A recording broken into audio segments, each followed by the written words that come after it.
Promesse tenue, 3 ans après sa venue, le cardinal Philippe Barbarin, archevêque de Lyon, a lui-même déposé ce mardi une réplique de Notre-Dame de Fourvière à la cathédrale du Saint-Esprit de Mossoul.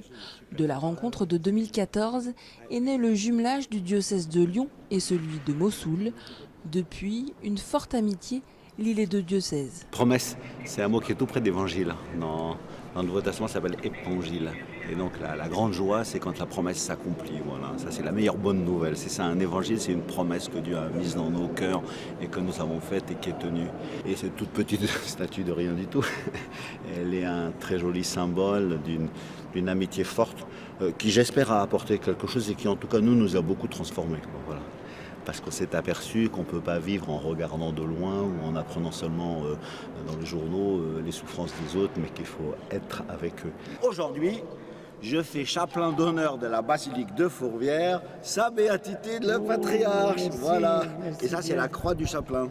À l'annonce de la libération de la ville de Mossoul le 9 juillet dernier, le patriarche chaldéen Louis-Raphaël Sacco a invité une délégation d'évêques de France à entrer dans sa ville natale. C'est un rêve de retourner ici, parce que tout ce quartier-là était un quartier chrétien. Toute ma famille habitait dans ce quartier-là, mes cousins, mes neveux, etc.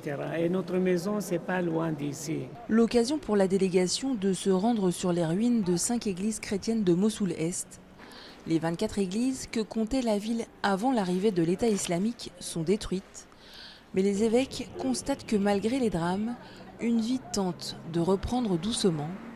Alors, pour soutenir les chrétiens, ils placent ces lieux saints sous la protection de la Vierge. C'est pas simplement, et c'est pas du tout même, mettre un étendard chrétien dans des lieux où les chrétiens ont été chassés.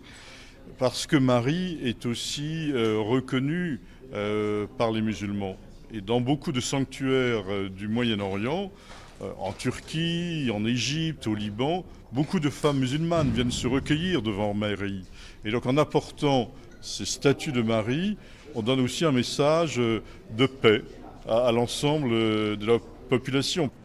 Une visite qui veut encourager les chrétiens qui ont fui la ville à l'arrivée de Daesh à revenir vivre à Mossoul. Pourtant, pour beaucoup, cela semble impossible. On ne se rend pas compte de la souffrance des gens et quand on est dans la souffrance, eh bien, on dit des choses et ce qui est important, c'est d'entendre le cri de la souffrance.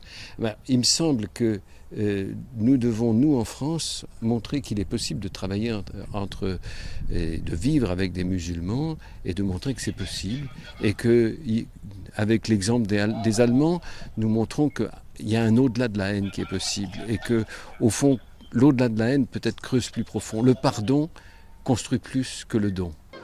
Aujourd'hui, Mossoul compte 1 million d'habitants. C'est 2 fois moins qu'avant 2014. À peine une dizaine de familles chrétiennes seraient revenues et la population est toujours soutenue par la distribution de vivres. Les Mossouliotes déplacés à Erbil, eux, se sentent oubliés par les puissances internationales et ne savent pas s'ils pourront un jour retourner à Mossoul.